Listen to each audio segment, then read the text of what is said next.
Hello guys, welcome back to our channel. So இன்றைக்கான video என்னென்னு பார்த்தீங்கன்னா லஞ்ச் பாக்ஸ் ரெசிபி தான். ஸோ ஸ்பெஷல் வந்துட்டு ஹோட்டல் ஸ்டைலில் தயிர் சாதமும் சைடிஷ்க்கு வெண்டைக்காய் பொரியல் அண்ட் கத்திரிக்காய் மசாலா வறுவல் தான் இன்றைக்கி பார்க்க போகிறோம். இப்போ தான் ஃபஸ்ட் டைம் என்னோட வீடியோ பார்க்குறீங்கன்னா மறக்காமல் சப்ஸ்கிரைப் பண்ணி வச்சுக்கோங்க. ஏன்னா இந்த மாதிரி lunch box video hotel style and shopping and vlogs இந்த மாதிரி நிறைய கண்டென்ட் போடுறதா இருக்கும். ஸோ வாங்க வீடியோக்குள்ளே போயிட்டு டேஸ்ட்டாக அண்ட் ஈஸியாக எப்படி பண்ணலாம் அப்படிங்கிறத பார்க்கலாம்.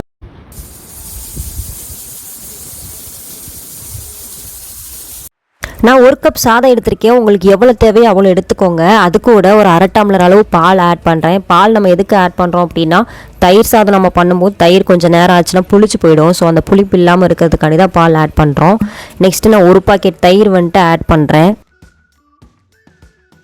அது கூட தேவையான அளவு உப்பு ஆட் பண்ணி நல்லா மிக்ஸ் பண்ணிக்கோங்க, கட்டி இல்லாமல்.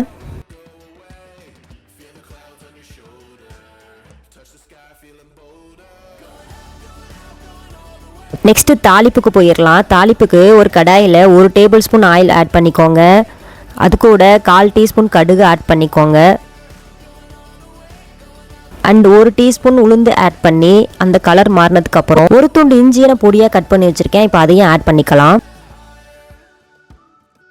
அது கூட கொஞ்சமாக கருவேப்பிலை ஆட் பண்ணி கருவேப்பிலை பொரிஞ்சதுக்கப்புறம் இப்போ நம்ம தயிர் சாதம் கிளறி வச்சுருக்கோம் இல்லையா, அதில் வந்து நம்ம ஆட் பண்ணிப்போம். நல்லா மிக்ஸ் பண்ணிக்கோங்க. இப்போ அது கூட ஒரு கேரட் அண்ட் ஒரு குக்கும்பர் வந்து துருவி வச்சுருக்கேன். குக்கும்பரை பார்த்தீங்கன்னா துருவினதுக்கப்புறம் தண்ணி சேரும். ஸோ நல்லா புளிஞ்சு எடுத்துகிட்டு இதோட மிக்ஸ் பண்ணிக்கலாம். அவ்வளோதான் கைஸ், நல்லா மிக்ஸ் பண்ணிவிட்டு உப்பெல்லாம் கரெக்டாக இருக்கான்னு பார்த்துட்டு பத்தலை அப்படின்னா ஆட் பண்ணிக்கோங்க. நெக்ஸ்ட்டு வெண்டைக்காய் பொரியல் பண்ணுவோம். அதுக்கு வெண்டைக்காயை இந்த மாதிரி குட்டி குட்டியாக கட் பண்ணி வச்சுக்கோங்க. அண்டு ட்ரை ரோஸ்ட் பண்ண போகிறோம். ஃபஸ்ட்டு ஒரு கடாயில் நம்ம கட் பண்ணி வச்சுருக்க வெண்டைக்காய் ஆட் பண்ணதுக்கப்புறம் ஒரு 2 நிமிஷம் ஃப்ரை பண்ணதுக்கப்புறம் 2 டேபிள் ஸ்பூன் ஆயில் வந்து ஆட் பண்ணிக்கோங்க. ரொம்ப மிக்ஸ் பண்ண வேண்டாம், ஒரு 2 டைம்ஸ் மட்டும் மிக்ஸ் பண்ணிவிட்டு அப்படியே விட்டுருங்க. கொஞ்ச நேரத்தில் ரோஸ்ட் ஆகிடும். நல்லா ரோஸ்ட் ஆகி வெந்துருச்சு. இப்போ இந்த ஸ்டேஜில் வந்து ஒரு பவுலில் மாற்றி எடுத்துக்கலாம்.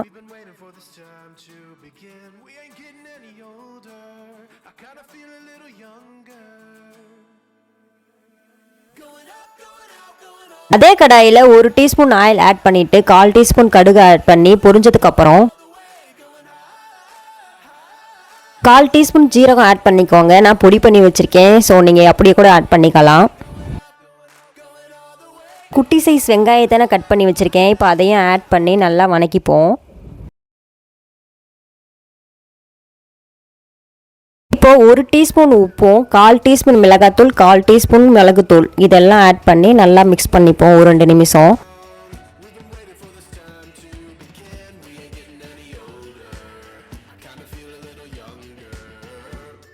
இப்போ நம்ம ஃப்ரை பண்ணி வச்சுருக்க வெண்டைக்காயை இதோட ஆட் பண்ணிக்கலாம். இப்போ நல்லா மிக்ஸ் பண்ணிக்கோங்க.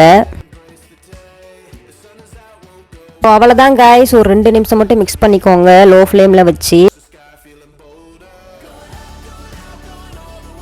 நெக்ஸ்ட்டு கத்திரிக்காய் மசாலா வறுவல் பண்ணலாம். அதுக்கு ஒரு கடாயில் 2 டேபிள் ஸ்பூன் ஆயில் ஆட் பண்ணிக்கோங்க. அது கூட ஒரு 1/4 டீஸ்பூன் கடுகு ஆட் பண்ணிக்கலாம். கடுகு பொரிஞ்சதுக்கப்புறம் ஒரு 1/4 டீஸ்பூன் ஜீரகம் ஆட் பண்ணிக்கோங்க. நான் பொடி பண்ணி வச்சுருக்கேன், நீங்கள் அப்படியே கூட ஆட் பண்ணிக்கலாம். ஸோ ஜீரகம்லாம் பொரிஞ்சதுக்கப்புறம் நான் ஒரு வெங்காயம் நறுக்கி வச்சுருக்கேன். இப்போ அதையும் ஆட் பண்ணிப்போம். வெங்காயம் நல்லா ப்ரௌன் கலர் ஆன பிறகு மசாலா ஆட் பண்ணிக்கலாம். அதுக்கு 1 டீஸ்பூன் உப்பும் 1 டீஸ்பூன் பெப்பர் பொடியும் 1/4 டீஸ்பூன் மிளகாத்தூள் 1/4 டீஸ்பூன் மஞ்சத்தூள் இதெல்லாம் ஆட் பண்ணி நல்லா பச்சை வாசனை போகிற அளவுக்கு வணக்கிப்போம். இப்போ பார்த்தீங்கன்னா தெரியும், எண்ணெய் பிரிஞ்சு வந்துருச்சு. மசாலாலாம் நல்லா வந்துட்டு ஃப்ரை ஆகிடுச்சு. நான் இப்போ பார்த்தீங்கன்னா முள்ளு கத்திரிக்காய் எடுத்திருக்கேன். ஸோ அது நல்லா டேஸ்ட்டாக இருக்கும். ஜஸ்ட் ஒரு 5 மினிட்ஸில் நல்லா வந்து வெந்துடும். ஸோ லோ ஃப்ளேமில் வச்சு மூடி போட்டு மூடி வச்சுருங்க. ஸோ அவ்வளோதான், ரெடி ஆகிடும். ஸோ அவ்வளோதான் காய்ஸ், எல்லாம் ரெடி. இப்போ லஞ்ச் பாக்ஸில் ஃபில் பண்ணலாம். ஸோ தயிர் சாதம் பார்த்தீங்கன்னா சீரியஸாக வேறு லெவலில் இருந்துச்சு. ரிட்டன் டிஃபன் பாக்ஸ் வரும்போது எம்டியாக தான் வந்தது. ஸோ அந்த லெவலுக்கு டேஸ்ட்டாக இருந்ததாமா. நெக்ஸ்ட்டு வந்துட்டு நம்ம பொரியல் பண்ணோம் இல்லையா, அதெல்லாம் கொஞ்சம் ஆட் பண்ணிக்கலாம். நீங்களும் பேபிஸ்க்கு வந்து இந்த மாதிரி தயிர் சாதம் செஞ்சு கொடுங்க. சீரியஸாக டிஃபன் பாக்ஸ் காலியாக தான் வரும். ஸோ நெக்ஸ்ட்டு ஸ்நாக்ஸ் பாக்ஸ்க்கு எப்போதும் போல் டேட்ஸ் அண்ட் நட்ஸு, கொஞ்சமாக ஆப்பிள், குக்கும்பர் வந்து ஒரு 4 ஸ்லைஸ் பண்ணி வச்சுருக்கேன். ஸோ அவ்வளோதான். தேங்க்ஸ் ஃபார் வாட்சிங் கைஸ்.